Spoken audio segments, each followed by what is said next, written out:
Welcome to the Deep Dive, your ultimate shortcut to being truly well-informed. We take a stack of sources, articles, research, and our own notes, and we extract the most important nuggets of knowledge and insight, custom-tailored for you. Today, we're diving headfirst into Katrine Engberg's compelling crime thriller, The Tenant. We've sifted through a detailed summary, Q&A, and direct quotes, all to uncover its core insights and, its most intriguing elements. And this isn't just about recapping a plot, right? Our goal today is to really explore how Engberg masterfully blurs the lines between fiction and reality, how she delves into the complex, often hidden motivations behind crime, and the very human struggles of grief, trauma, and connection, all wrapped up in a genuinely nail-biting mystery. The brilliance here is in her ability to weave such profound psychological themes into a truly fast-paced investigation. It's quite something. Absolutely. Our mission in this deep dive is to unpack the secrets, the intricate characters, and the chilling connections that make this Danish bestseller so impactful. So, okay, let's peel back the layers of this story. The inciting incident and first impressions, chapters 1 and 2. Our story opens on a seemingly ordinary Wednesday, August 8th, right in the heart of downtown Copenhagen. We're introduced to Gregers Hermansen, an elderly man grappling with both physical frailty and a deep sense of nostalgia. Right. He's navigating life, literally, when he experiences a horrifying fall. But here's the shocking twist. He doesn't just fall. He stumbles directly into a murder scene, discovering the lifeless body of young Julie Stender. That immediate plunge into violence, juxtaposed with Gregers' personal vulnerability and his wistful memories, it instantly sets the stage. Engberg brilliantly uses the mundane, thrusting this gentle character into brutal reality. Yeah, it's jarring. It really is. This initial shock serves as the book's thesis, almost. Even in Copenhagen's quiet corners, hidden violence and, profound loneliness can fester, ready to erupt. And from there, we're quickly introduced to the other central figures. There's Detective Jeppe Korner, a man struggling with the raw aftermath of a recent divorce and personal turmoil, who takes on this grim case. And then, the eccentric Esther de Laurenti, a retired professor and Gregers' landlord, whose property becomes the unsettling epicenter of the crime. The source material paints a vivid picture of her chaotic living space. Right, that contrast. A stark contrast to the meticulous horror of the murder scene. It makes you wonder, doesn't it? How do personal histories and vulnerabilities really shape how these characters react to something so brutal? Exactly. For Jeppe, his personal grief isn't just background noise. It's a distorting lens, blurring his professional objectivity and making him uniquely vulnerable to the case's psychological toll. And Esther's own chaotic life suddenly collides head-on with a tragedy literally on her doorstep. It feels like everyone is fighting their own internal battle while this external horror unfolds. As the hours tick into Thursday, marking chapter 2, the investigation itself plunges deeper. We see Jeppe jogging, grappling with unsettling reflections on the nature of human evil, still driven by Julie's haunting murder. And the autopsy details begin to surface. Okay, the autopsy is absolutely crucial here. Julie suffered extensive stab wounds and blunt force trauma, described as deliberate and prolonged. Very. But what truly stands out, what makes this killer so disturbing, are the intricate patterns cut into her skin. The source notes describe them as possibly related to artistry. Chilling. A chilling detail that would have taken a half hour at least to create. This isn't a crime of passion. It points to a killer with a deeply disturbed psychological profile, methodical, almost ritualistic in their approach, far beyond simple rage. So given these unsettling details, what are the investigators looking at? They start digging into Julie's relationships, zeroing in on a troubled music teacher named Christopher and a male art teacher, Joste. Plus, Julie had a fresh tattoo of 2 stars. The media frenzy kicks off almost immediately, and there's this ominous, creeping sense that the murderer is much closer than anyone suspects. The way Engberg weaves Jeppe's raw personal grief with the brutal, almost artistic details of this homicide really highlights the moral complexities for everyone involved. It does. It really pushes you, the listener, to consider how our personal experiences can tangle with and even complicate our professional responsibilities, setting the stage for a truly gripping psychological mystery.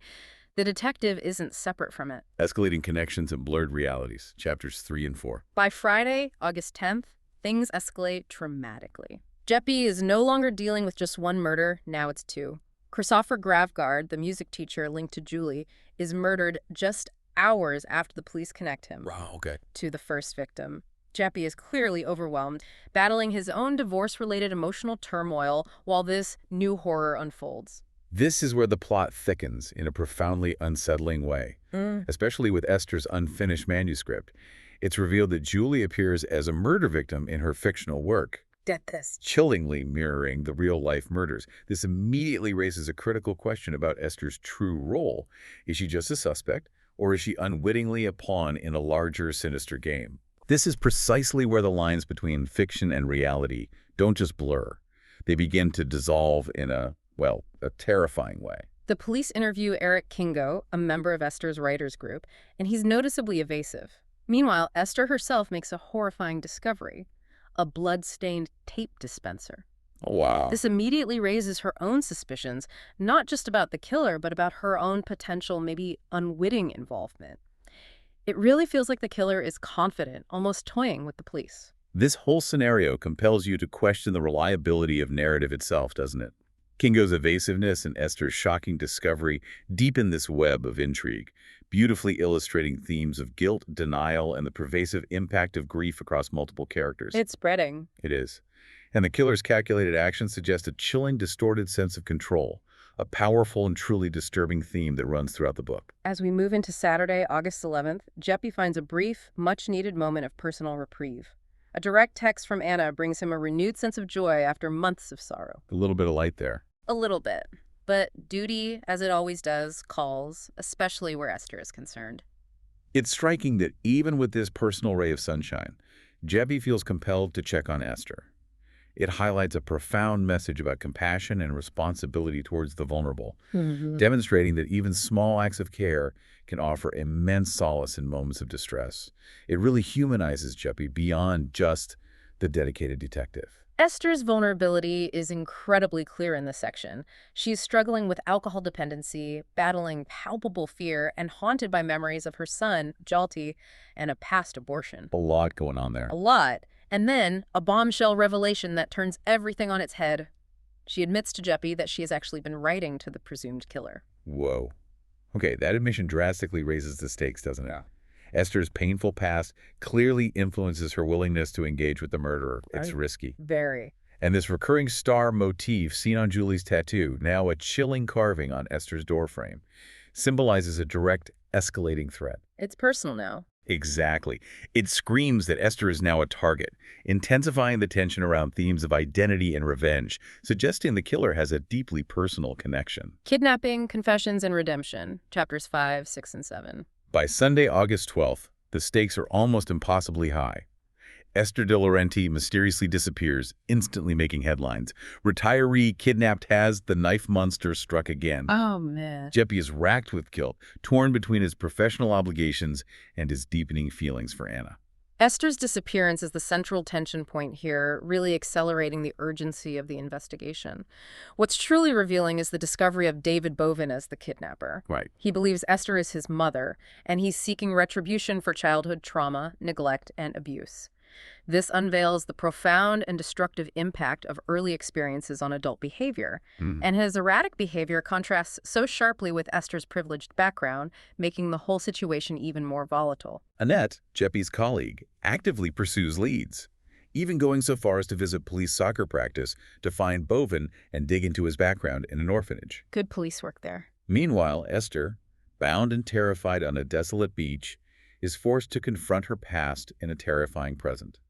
The motif of memory really permeates these chapters. It shows you how deeply characters are haunted by unresolved issues and emotional baggage, and how those things directly influence their present actions. Yeah. The interplay between trauma and personal identity here suggests that experiences of pain and loss can profoundly shape one's sense of self, inviting you to challenge easy assumptions about guilt and victimhood. It's not always black and white, is it? Not at all. As we move into Monday, August 13th, Esther is recovering in the hospital from a violent assault. She courageously recounts her harrowing experience with Bovin, further cementing how his twisted revenge is connected to the murders of both Julie and Christopher. This is where we uncover the true puppet master behind the manipulation, though. Christian Stender, Julie's father, shockingly confesses to taking the fall for his daughter's murder, Unbelievable. revealing he was manipulated by Eric Kingo. Kingo's exploitation of Esther's fictional narrative to orchestrate real-life events is just chilling. It completely blurs that line between fiction and reality, Again, emphasizing the incredible power and potential danger of storytelling itself. It makes you wonder how much control an author truly has over their creation once it's out in the world. the tension culminates as Boven takes Kingo's granddaughter, Sophia, hostage, forcing Kingo to finally confront his own gruesome past. Yeah. It really highlights those dark themes of twisted love, obsession, and the insidious cycle of victimization. The contrasting fates of Bourbon, who dies by seppuku, a form of ritual suicide in Kingo, serve as stark reminders that actions rooted in violence and deceit carry inevitable, often brutal repercussions. Yeah. Engberg's narrative doesn't shy away from exploring the depths of human depravity, but it also subtly hints at resilience in the face of adversity, particularly through Esther's harrowing journey. Sure. And the symbolism of shooting stars appears as these fleeting moments of hope amidst despair, reminding characters and us as readers of the possibility of renewal, even when grief feels overwhelming. Finally, on Tuesday, August 14th, we see Jeppe at his most vulnerable. He's completely overwhelmed with sadness, unable to even get out of bed. He hits rock bottom. Pretty much.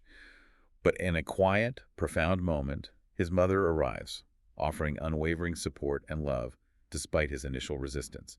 This pivotal chapter really underscores the healing power of familial love and the absolute importance of embracing vulnerability. Jeppe's mother's simple wisdom, sometimes life hurts, but we just have to get through it and keep going. It resonates so deeply because it's universal, right? Right. But it's delivered with such specific, quiet strength here. His eventual release of pent-up emotions and his ability to find even a twinge of happiness for his ex-wife Therese moving on signifies profound personal growth and acceptance. Yeah, it's a breakthrough. It really is. It makes it clear that true healing isn't just about solving a case. It's about facing one's inner demons and finding a way to move forward. Outro. Yeah. So what does this all mean for you, the listener? The Tenant is far more than just a gripping crime thriller. It's a masterclass in weaving personal anguish and profound psychological depth into a high-stakes, meticulously crafted investigation. This deep dive truly reveals how past traumas can manifest in destructive, sometimes terrifying ways. It shows us how human connections, even the most unexpected ones, can provide surprising resilience. And it forces us to confront how the boundaries between our fictional worlds and harsh realities can sometimes shockingly dissolve. It leaves you with this powerful question to ponder. How much of our present is truly dictated by our past? And what role do the narratives we create, both real and imagined, play in shaping our destinies? That's a great question to end on. Thanks for diving deep with us today. Until next time, keep exploring those hidden connections.